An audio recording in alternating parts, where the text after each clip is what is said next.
ओम शांति। जिस प्रकार ये चित्र में देख रहे हैं कि मकड़ी अपने जाल में फंसी हुई है, उसने अपने चारों ओर जाल बुन रखा है और बीच में वो फंसी हुई दिखाई दे रही है ना, मकड़ी जाल से घिरी हुई दिख रही है।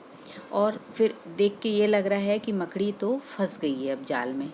लेकिन फिर ये भी देखते हैं कि मकड़ी इस जाल से मुक्त होने के लिए अपने ही जाल को खा लेती है, निगल लेती है और फिर इस तरीके से वो मुक्त हो जाती है।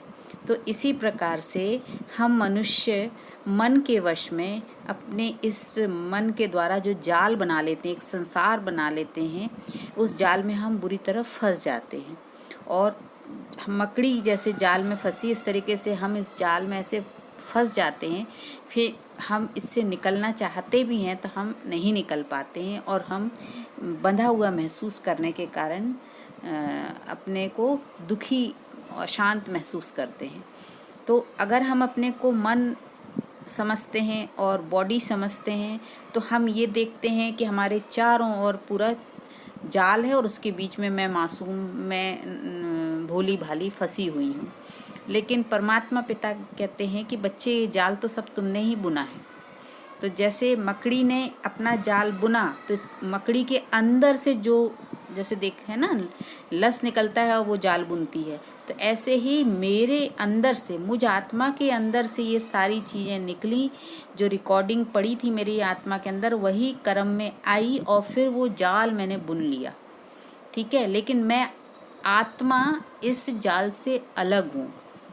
जब इस दृष्टि से देखते हैं तो जाल में फिर हम नहीं फंसते हैं। तो परमात्मा पिता कहते हैं, बच्चे तुम्हारे अंदर ही ये पूरा संसार है, तुमने ही अपना ये संसार रचा बुना है।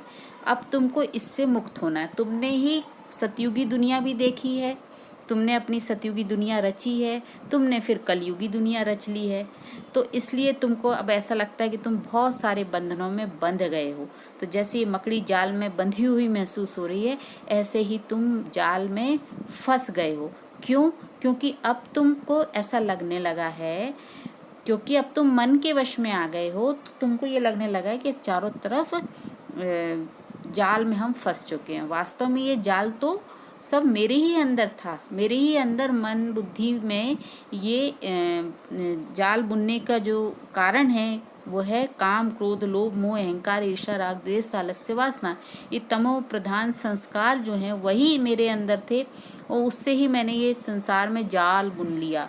मैंने काम को बढ़ा दिया, मैंने क्रोध को बढ़ाया, मैंने लोभ को बढ़ाया, मैंने मोह को बढ़ाया, मैंने ईर्ष्या को, राग को, द्वेष को, अहंकार को, सबको बढ़ाती गई और इस तरीके से मैं इस जाल में फंस गई। और इस जाल से मुक्त होने के लिए फिर मैं कहने लगी कि मुझे मुक्ति चाहिए, मुझे मोक्ष चाहिए। तो ऐसा परमात्मा पिता कहते हैं कि ये जाल तो तुम ही ने बुना है, अब इस जाल से निकलना है तो तुम ये स्मृति करो कि तुम आत्मा हो और ये जाल सब तुम्हारे अंदर है और तुम इस जाल से मुक्त हो। जब ऐसी स्मृति करोगे तो तुम आत्मा हो, ये स्मृति से ही तुम तुरंत सेकंड में मुक्त हो जाओगे। और ये जो तमो प्रधान संस्कार है उसको छोड़ के, उसका त्याग करके सतो प्रधान संस्कारों को धारण करते जाओ। परमात्मा के ज्ञान को और योग को सतत निरंतर पुरुषार्थ कर कर के बढ़ाते जाओ तो धीरे धीरे ये जो जाल जो तुम्हारे अंदर तमो प्रधान संस्कार से बन गया था, उससे तुम दूरी बना के सतो प्रधान संस्कारों को धारण करते जाओगे और इस तरीके से तुम्हारा नया संसार सतयुगी संसार, स्वर्ग का संसार बस जाएगा और इस तरीके से तुम सुखमयी दुनिया में रहोगे। तो ये संसार सब तुम्हारे ही अंदर है, ये जाल तुम्हारे ही बुना है। और तुम आत्मा जब अटेंशन देती हो, मन के वश में ना आके परमात्मा के मार्गदर्शन में जब चलती हो, तो तुम आत्मा ये स्मृति करती हो कि ये तो जाल तुम्हारे मन के द्वारा बुना गया है।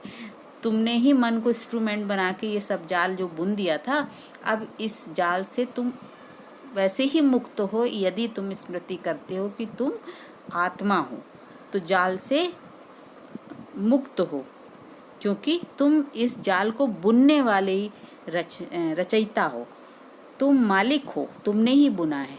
अच्छा बुना है या बुरा बुना है, सतयुगी संस्कारों को धारण किया है, उससे दुनिया बनाई है, या कलयुगी संस्कारों को धारण करके कलयुगी दुनिया अपने चारों ओर रची है। ये सब तुमने ही किया है, तो तुम इससे मुक्त हो सकते हो। तो इसलिए अगर ये नज़रिया देखें तो देखेंगे कि हमने हमारे अंदर से संस्कारों के द्वारा ये सब दुनिया हमने रची है। लेकिन अगर हम उस तरीके से देखते हैं, जाल के अंदर फंसे हुए अपने आप को देखते हैं, तो इसका मतलब ये कि मैंने मन के जो दुनिया रच ली है ना, उसमें मैं फंस गई हूँ। तो यही दृष्टिकोण बदलना है हमें परमात्मा पिता पे। तो परम पिता परमात्मा हमें ज्ञान के द्वारा नया दृष्टिकोण देते हैं, जिससे हम ये समझ पाते हैं कि ये सब कुछ जो है वो मेरे ही अंदर है, और मुझे ये सब से अपने आप को न्यारा और प्यारा अनुभव करना है। मैं इन सब को रचने वाली ही मालिक हूँ, चाहे फिर मैं सतयुगी दुनिया को रचूँ, चाहे कलयुगी दुनिया को रचूँ। ओम शांति।